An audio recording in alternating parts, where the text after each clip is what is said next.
Welcome to the Wolverine Digest podcast, the best spot for objective and authentic coverage of Michigan athletics. If you want open dialogue, honest opinions, and in-depth coverage of the maize and blue, this is the podcast for you.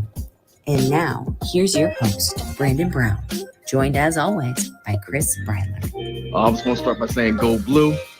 And not only Chris Breiler, but one Rich Schultz. You can see him. Listen, hey, look at I got to just say right off the bat, having Rich here, it's like better than a safety blanket. This guy's in here working chords. He's making things happen. He's getting the audio right. This is the best audio we've had since we've been doing the show. So really good to have Richie on the RV today. No question about it. So, what's up, Brady? What's up, Donnie? What's up, Tim, Tony, John? I'm not even on location, and I'm jealous because we've got the sound coming through the quality mics, the quality headset.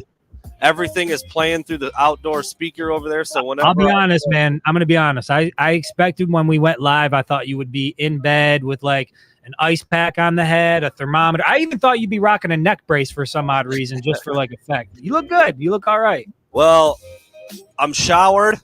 I'm fresh as a daisy. I'm not feeling awesome though. I mean, you know, like basically whatever kind of sickness. If you've got the flu or the cold, or like the morning is usually like when it's kind of on you, and I'm feeling that right now. I think as the day goes on, I'll be good. Like last night, I felt fine. This morning, not so great. If I was coming out to the RV, I would not be enjoying myself too much. So anyway, well, let me give an early shout out to. I mean, man. You know, we're not even 10 o'clock yet, and we've had, you know, a whole group of people out here hanging out by the RV, drinking some beer, having the Wolverine State Brewing Company stuff. Look, every time somebody takes a sip of the beer, they always have good things to say. We're giving out the free koozies. So the RV will be manned for the majority of the day, even when I'm inside the game. I head out of the RV here about 10:30, but anybody's more than welcome to stop by, grab some beer, grab some koozies while they last. Come see the RV, take a picture of it. We appreciate it. Absolutely. Love having everybody, whether it's via the live stream or in person out there on site with Rich and Chris. And man, dude, let's not forget wifey is here as well. My wife has been holding me down. She's been getting, just doing all those things that, like, when you just look at it and you're like, oh, that's done. You just think that poof, they happen. She's been out there doing those things. So credit to her. I'm trying to stay hydrated. Got your big boy. That's in there. That's your big boy. Is that H2O or are we talking cola? What do you got? This is water, dude. I'm trying to flush it out. That's how you know Brandon Brown's sick, because that's not a 2-liter in his hand, folks. I'm trying to flush it out, trying to get back to 100%. But we're gonna make it. We're gonna make it happen, man. We started rapping, and that's how it happened. That's what. Brady Gallagher, just to give you a heads up, yes, it does seem early, but I'm actually down on the sidelines shooting the game, taking photos, and so generally speaking, you want to be in the stadium maybe about a couple hours early, just so that you're getting through the warm-ups, getting your stuff together, get into the media room, get set up. So yeah, it seems early, but that's even cutting it pretty close. Usually, I try to be in there right at 10.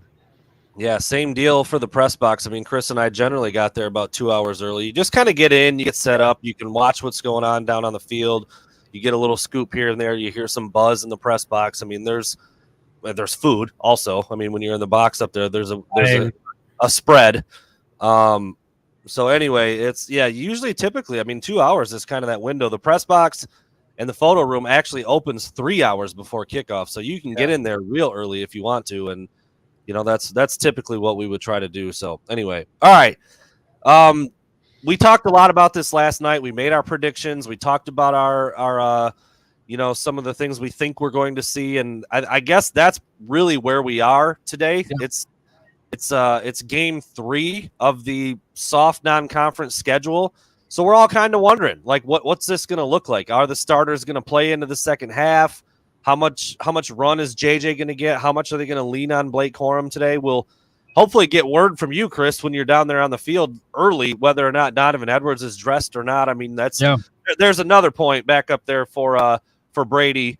When Chris is down on the field, like, he knew week 1, like, well, there's Ryan Hayes in street clothes. He's clearly not playing today. And last week, Nikai Hill-Green was going through warm-ups, and then he didn't play. So it's you can't always tell, but, like, If Chris is down there taking photos and the running backs are going through their drills, then there's Donovan Edwards standing out there in a t-shirt and pants. You know he's not gonna be playing. So there's perks to getting there early, and that's one of them. But back to the opponent today and just the flow of the game and what we think we're gonna see. Yeah. I mean, UConn is sitting at 1-2. Chris, I don't know if you've looked much at what they've done, but they lost to Utah State. They beat Central Connecticut, so that's an FCS opponent. And then they got absolutely boat raced by Syracuse by 34 at home last week. So, you know, I mean, it's not like Syracuse is a power. I wouldn't call Utah State a power. And they lost to both of those teams. The spread is 47.5. I mean, there's not going to be much debate on what the outcome is today, but it comes back to that. How's it going to look? And I mean, if you know, now that we're here the morning of and you're getting ready to march over to the stadium, any last minute thoughts on what you think we might see today from the Maize and Blue? I mean, to me, it still feels like you're beyond dress rehearsal now. You're beyond trying to figure things out the first 2 weeks. I think, hold on, we're getting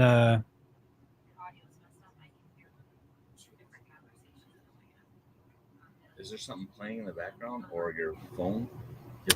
Then I'm not sure. There might be. Hold on 1 second, Brandon. Keep technical difficulties. This is part of the procedure here.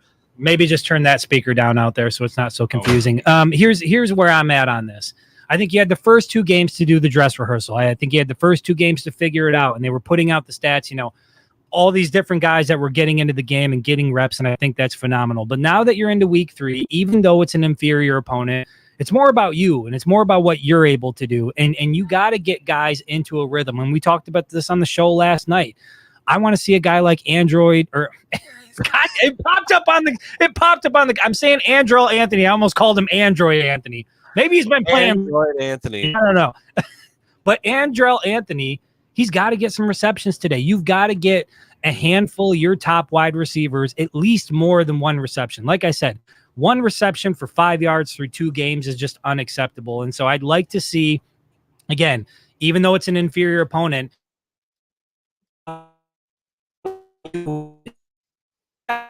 but sling the ball around and get your guys into a rhythm so that when you get into Big Ten play and like that experience is so valuable. I don't understand the value in waiting until you absolutely need it on the road in Kinnick. Yeah, no, you cut out a little bit there, Chris. Not too bad. We caught most of what you said, but I'm with you. And I've seen, I think it was John U. Bacon. Seen other people in the market kind of, you know, talking about it in the same way. Like this feels like, I know you said this is past dress rehearsal, but yeah, let the guys run a little bit. Let them play into the second half, no matter what the score is.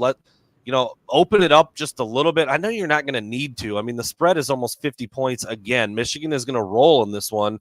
But like you said, the first time they're really going to see some adversity maybe is on the road at Kinnick. I mean, we'll see what Maryland looks like next week. They do have the potential to score some points, and they've got better athletes than these first 3 teams Michigan has played.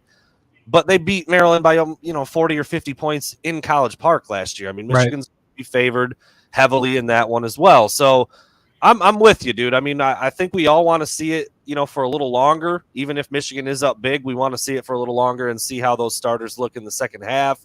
See what happens if JJ McCarthy plays, 3 full quarters and has really got the pedal down for a little bit just to see how efficient and how good he can be. I mean, like you said, dude, you don't want to rely on it for the first time, really, when you got to have it and you've never done it before. I mean, everybody's super excited about JJ and thinks the sky's the limit and sees all the potential. But this is start number 2. He still hasn't really played meaningful snaps in the second half of a football game, and that's kind of crazy when you think about it. Here's another thing I would say too that I think is really interesting. And last year, if you remember the beginning of the year, Blake Corum was going off. The running game was pretty much unstoppable. Now, I'm not saying they haven't, they're not doing well. But you don't really have that same type of start to the running game this year that you had last year, where it's like, well, why do we even have to throw the ball? I mean, Blake Corum is racking off 60-yard runs here, 50-yard runs there. There's literally no need to do it. That hasn't quite materialized yet so far. That's not to say that it isn't going to happen, but I will admit I am a little surprised that it hasn't happened through the first 2 weeks, and I'd be surprised if it didn't happen today. But I think all of that means probably a little more production for J.J. McCarthy through the air. And like you said, this is his second start. Big Ten play begins next week. And I know that we all love J.J. McCarthy, and we all love the upside, and we all love the potential. But now that it's his job, you got to beat Penn State. You got to beat Michigan State. You got to beat Ohio State. That's the job at the quarterback of the University of Michigan. And so, it doesn't make any sense to wait to get into a rhythm, man. Start slinging the ball around, get your wide receivers ready so that when you get in, everybody feels good about where they're at. Yeah, I'm with you. I'm with you. And again, look at Jesse listening to the boys while he's cutting the grass. I mean, is there a better way to spend your Saturday morning? It's dedication right there, Holmes. Like it, like that. That spread, dude. That spread. It's a big Michigan, spread. 3 spreads this year. I think it was like 31 and a half the first week, which is still a big number. And then we jumped up in the 51 and a half. 50. And 47 and a half here today. I mean, these numbers, dude, they're some of the biggest I've ever seen. Apparently last week was the largest spread in Michigan football history. That was what was reported. So that means today is right on the heels. I didn't quite make out what that was. I hope it was funny. Kaboom. There you go. All right. So we've heard the players talk about this, and I just find myself wondering on a Saturday, early kick. Last week was a huge spread, but it was a night game. Kind of had all day to get, heated up and ready in anticipation. You just want to go out there. You're watching other games all day. Today is a noon game. It's the last of the 3 weaker opponents. Another huge spread, might as well be 50 points. You hear players say it all the time, Chris, like, well, we're not worried about the other opponent. We just got to focus on us. I know that's what they say. And so far, it's looked that way. I mean, Michigan's been really sharp. We talked about the no penalties. We talked about the clean games. We talked about the big leads at halftime. It looks like it's going that way. Do you think, even for a second, not lose? Like, I don't think there's any way Michigan could lose today. But do you think there's any way that today might be the one of the 3 that doesn't look quite as sharp? I feel like that's crept into my head like a tiny, tiny bit here, just because, like I said, the noon kickoff, the huge spread, the 3rd one in a row, we're going to roll them again. I'm never going to call this a trap game, but if there's one of the 3 that feels like they might not get to that big spread, it kind of feels like this one. Is that crazy, or is that on point? See, I think that might be a little crazy, man. And it's based on what we talked about last night. I have been extremely impressed with the discipline of this team. I don't know what the numbers were, but you rattled off how many penalties last night on the show. And it's just, they don't make many mistakes. It's self-inflicted. We talked about, last year in that Michigan State game, we saw several substitution penalties and confusion, and you're just not seeing that out of this team this year. And so, look, I think they're going to have some penalties. I think they're going to make some mistakes, but by and large, I think this is a team, especially when you're playing inferior opponents, it's easy to make mistakes. It's easy to take your foot off the gas. It's easy to get lazy in the way you run your route. And we just haven't seen that out of these guys. I think they're all about their business. I think they're eager to defend their status as Big Ten champions. And I think they're using these first few weeks to get everything up and running. And I would expect that today is a little more pedal to the metal. Let's see what we got so that when we kick off Big Ten play, we're ready to roll. I see some comments coming in here. Don't get it twisted. You realize if Michigan wins by 42, they don't cover the spread. I'm just saying, like, if there's I don't think it's crazy to say that they'll win by 50 plus. And my prediction was 59-10. So I'm obviously in the camp thinking that they're way too good, they're way too talented, way better than UConn. But I can see a scenario where this noon kickoff and this 3rd game of inferior opponents might get to them just a little bit. I don't think for a second that it'll be close at any point during the game. I expect them. If UConn gets the ball first, 0-0. If UConn gets the ball first, Michigan gets a stop and goes down and scores like they did against Hawaii. Like, that's what I see happening. I don't know. It's just a thought I've had going back. You got to find something to think about when they're supposed to win by 50. That's what I would say. Like on a day like today, where it's the third game of an inferior opponent, what is your biggest concern for Michigan football? I mean, what do you know, you're gonna sit back, you're gonna watch the game on TV, you're gonna get a good vantage point of what's going on. What are you concerned about? What do you think is the biggest hurdle for Michigan today? Is it simply just the mental toughness and playing to your strengths, even though UConn isn't all that? I think that's it. It's got, I mean, there's going to be no worry. There's going to be no cause for concern, no matter really what the final score is. But I think it should look as good or better than last week. I mean, you'd like to think that they're getting better each week, and then, you get into Big Ten play and you really start rolling. I think that's where that playing the starters and the go-to guys into the second half a little bit might help.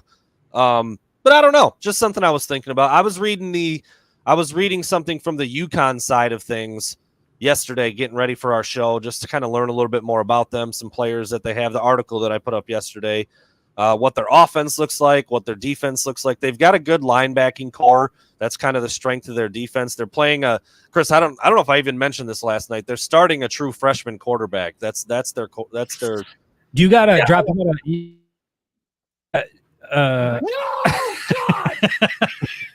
I have that one too. No.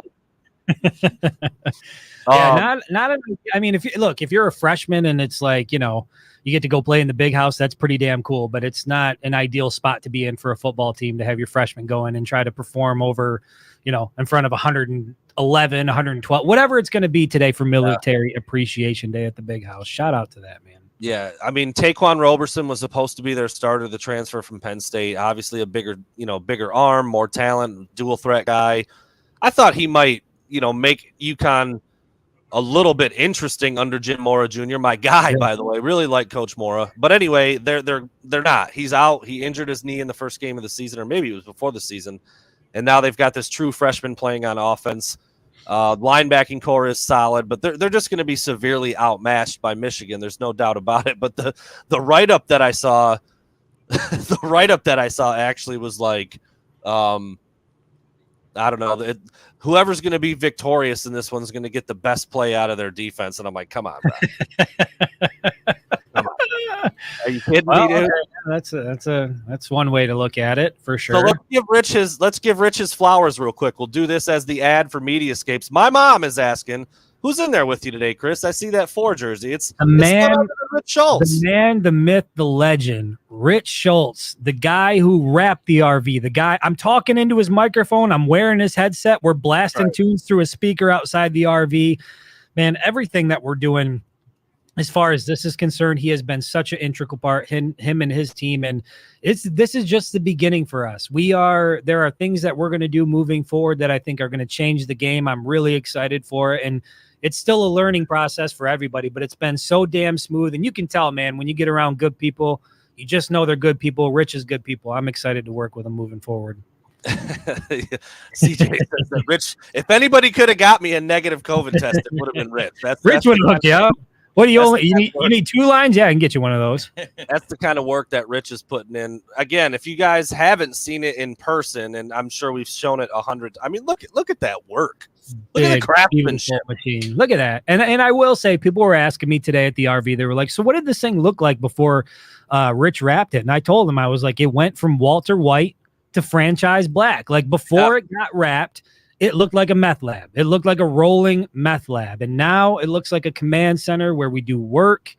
And again, testament to Rich. Huge credit to my wife who came on the inside, painted this thing, helped with the decor. I mean, it's been a legitimate group effort, man. And as is the case with most of the things we do, total team effort, and I'm very appreciative of it. There you go. Look at that. The purple and the teal swoops. And even that picture makes it look pretty damn good, man. She was it wasn't horrible looking on the outside. No, it wasn't horrible looking on the outside, but we had, it needed some TLC. There's no doubt about it. For sure. And Rich gave the largest amount. Well, I don't know if I could say that. Chris was underneath there cutting down shitty tanks and, swimming in whatever he was swimming I did in. remove sewage tanks from the RV, which, I don't know if anybody out there has ever had to remove a sewage tank from an RV, but I can tell you Not awesome. It is an experience that you won't forget. I'll remember it for the rest of my life. Well, Chris, you didn't know I was going to word the final couple questions this way. You kind of did it to me first, but we'll do it anyway. All right, I'm excited So for it. In this game today, where Michigan's favored by damn near 50 points, what do you want to see? What do you have to see today that you can leave being like, I'm happy, I'm cool with that, I'm good, I like what I saw? What is the one thing you got to see? I think last week it was any receiver get 5 catches, and we saw that. Ronnie Bell finished with 6. What is on that list today for you? What do you have to see?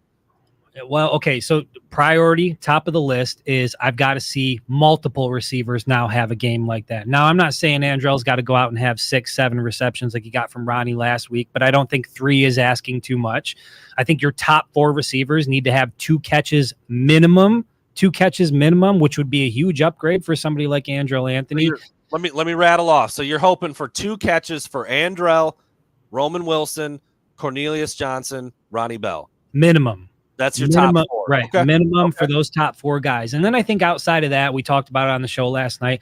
I want to see Corum get over the century mark. I want to see Corum get 100 yards rushing. I know he's capable of it. I know a lot of it is, I mean, what's he averaging? Like 16.3 yards per carry or something like that? He hasn't. I think it's like 10. I mean, but it's still, it's like, it's really good. He's averaging a lot per carry. It's just that the number of carries haven't been there. And so I don't know how that dynamic is going to change with Donovan Edwards potentially out. I know people are high on CJ Stokes and expect him to sort of come in and take as many carries as probably Donovan was getting. But I'd like to see Blake Corum go off today, get over the 100-yard mark. And it's another one of those things. It's not about the opponent. It's just knowing that you did it. It happened, and then you can move on and you can build on it. So that's what I'm looking for. It's more about Michigan. Are they going to spend today really getting themselves ready for Big Ten play? Not just kind of dress rehearsal, not trying to see how many guys they can play, but does it look a little bit different in terms of like, all right, we're going to leave our starting guys in through 3 quarters here because we're getting a little bit further into the year now. That's what I'm excited to see. My first thought it's my own question, but it was the Corum thing. I want him to get 100 yards. I want to see a big explosive run. I think he had a 24-yarder against Hawaii and maybe a couple 19-yarders. I mean, I think he's been in that ballpark. Well, I was going to ask this. What would, because I saw a lot of people commenting it on the sideline or on the comments over there. Chris, what constitutes a big run? Big run for you? Is it 50 plus? Is it just scoring a touchdown from more than 30 out? I mean, when you think big run, what does that mean? Big run for me is 50 or more. You know, you're covering half the field or more. You know, whether or not you get 6, I'll consider that a big run. As a side note, I do want to say, I'm not sure if you were done finishing your thought there because I was reading through the comments. But one thing I did forget, as far as what I'm looking for, what I want to see today is what does it look like for Cade McNamara? What is his role now in this offense? And that's another thing we talked about. Is he going to get substantial time to sort of go out and get himself out of the tank and get his mind right and play to the level that we know he's capable of? I know that everybody believes J.J. McCarthy is better. I believe J.J. McCarthy is better, but I also believe that Cade McNamara is far better than what he's shown the first 2 weeks. And if he's going to be around in Ann Arbor for the year, which he will be, and if he is going to be the backup quarterback, which by all accounts he's going to be, the guy, he's got to have his mental right. He's got to have his game right. And so I look for Jim Harbaugh to give him a handful of series to try to get that right, and hopefully the crowd's behind him. Let me ask you this. What if they take the foot off the pedal a little bit with Blake Corum and CJ Stokes has a big day? What if he goes over 100? Would that satisfy you just the same? Or does it would. I think at this point, I want to see a running back get over 100 yards. Right. And I know, and leading up to the season, I mean, that's all we talked about. The running back room, loaded, lightning, speed everywhere, dynamic. And we've seen a little bit of that the first 2 weeks. But yeah, I'd like to see, and again, a lot of it's the product of they're not playing the full game. They're playing a bunch of guys. It's inferior opponents. I get all that. But I think now that you're into week 3, you've got to kind of put some of that to the side and say, look, this is more about us than it is about them. Yeah, for sure. And last but not least here, and not to focus on anything negative, but you got to find something in there where and the coaches will do the same. The players will do the same. Michigan's going to win today, likely by a lot. What do you hope you don't see? Is there anything that if you walked out of there, you're like, man, that's kind of a bummer, dude. I wish that would have went a little different. Injuries aside, Sure. obviously we want them to be healthy and get through the game and not have anything like that happen before Big Ten play starts. But is there something that you'd be like, I wish we would have got a little bit more right there? Yeah, and we talked about it just a few minutes ago in the show. I don't want to see sloppy play. I don't want to see turnovers. I don't want to see, self-inflicted mistakes and penalties. I don't want to see any of that. They have played clean football through the first 2 weeks. They look like a disciplined team. They look like they have the type of things that when you get into close games, if you're not making those mistakes, that already puts you a step ahead. And so what I would hate to see is the game before they start Big Ten play, they go out and they look sloppy and there's offsides and there's substitution penalties. To me, it looks like they've cleaned that up. They look like a clean, solid, well-coached football team. I'd like to see that continue today. If they go out and they have a ton of penalties today or some turnovers and it looks sloppy, that's not the type of game you want to have against a UConn when you're getting ready to start Big Ten play. I think that's I don't know what else you could really say because they're expected to win by a ton. I mean, I do think we're still going to see a lot of bodies in there. I don't know exactly what it's going to look like. I guess if I was going to focus on one thing, it would be I don't want to see the exact same script as last week. I do hope that we see the go-to guys in there a little bit longer this week. I want to see that. I want to see a more complete game plan. I want to see a little bit more rhythm and flow from the quarterback, from the running backs. Let them get going a little bit. Let them lean on that defense a little bit. And on the flip side, same thing. I mean, the 7 sacks in week 1 versus the 1 sack last week. I know it was mostly because of Hawaii getting rid of the ball so quickly, but let's tighten up that rotation a little bit. Those 7-8 guys on the D line, who's really going to be in there going snap after snap after snap. I just want to see a little bit more of what that looks like into the second half for some of these guys who have literally never done it.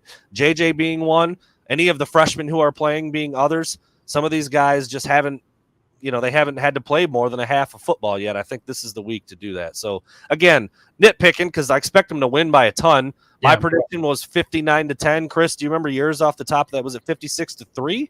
I think 56-3, I believe.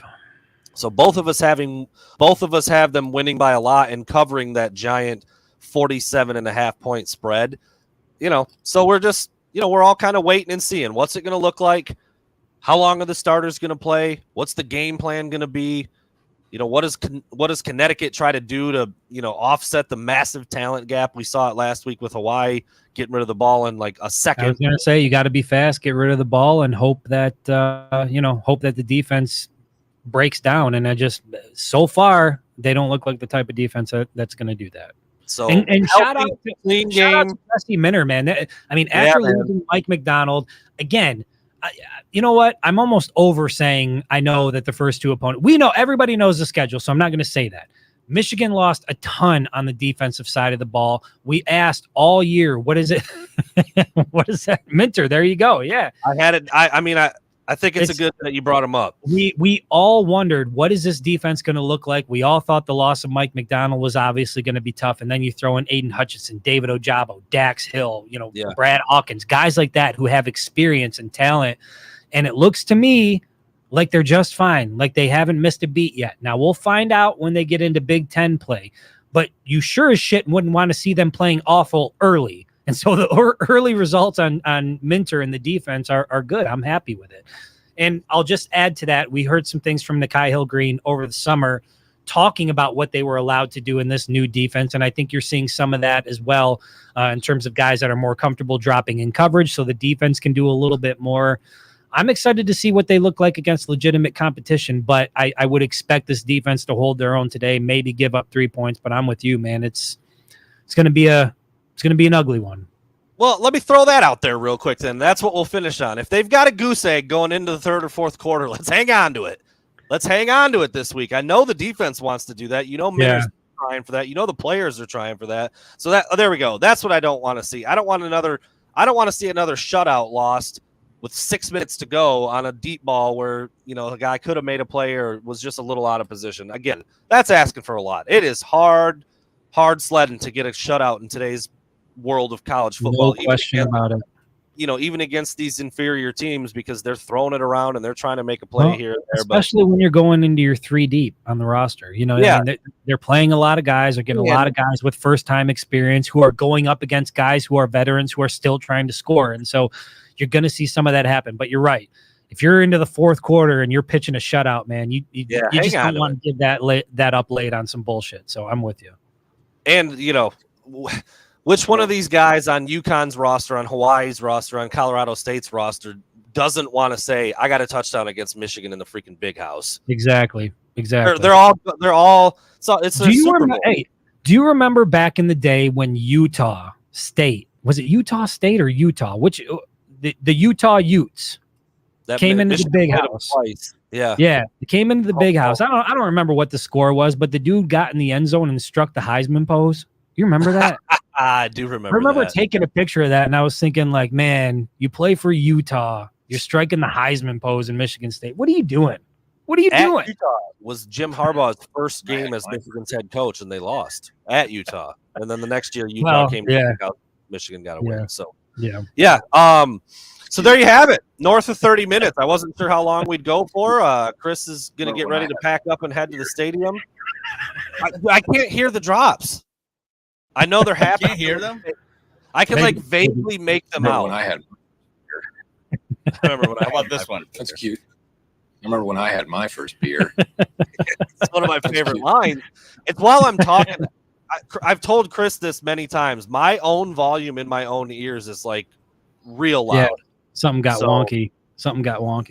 Anyway, but I'll tell you what, from my side, it has been perfect, man. Audio experience. Again, thanks to Rich for getting this whole thing set up. Took him like 5 minutes. He's like, let me hook you up. I went out, was drinking beer with the fans, hanging out. Rich was in here working, and when I came in, it was all set up. Just like Chris, how about your boy today? Look at the block M on Brandon Brown. You won't see it often, folks. That's almost as rare as spotting Bigfoot in the woods. So like when we're on site, on location, in the press box, walking around the field at events, it's not what you do. Bigfoot, El Chupacabra, Brandon Brown, rocking and block M shirt. I mean, I'm in Michigan stuff a lot in my day to day. It's just when we're at work, when we're at pressers, when we're on, you just don't do it. Thieves of joy. That's right, CJ Frazier. Don't bring us down. If you don't care about what happens today against UConn, you know what? Don't bring us down. Don't watch a game. Don't bring me down. There you have it, everybody. Thanks for tuning in. We had well over 100 during the whole entire Appreciate you. Thank you so much. Much appreciated. Thanks to Rich for being on site, Mediascapes. Shout out to Nate and Wolverine State Brewing Company for supplying the brewskis out there. Yes. Koozies, beer, come by. That's what I'm saying. We got the koozies, we got the beer.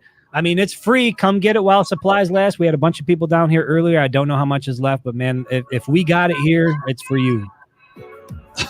Listen to that guy. That's just this guy giving in his heart. My whole heart. There you go. We'll be back after the game, man. Chris, I hope you stay cool. Yes, sir.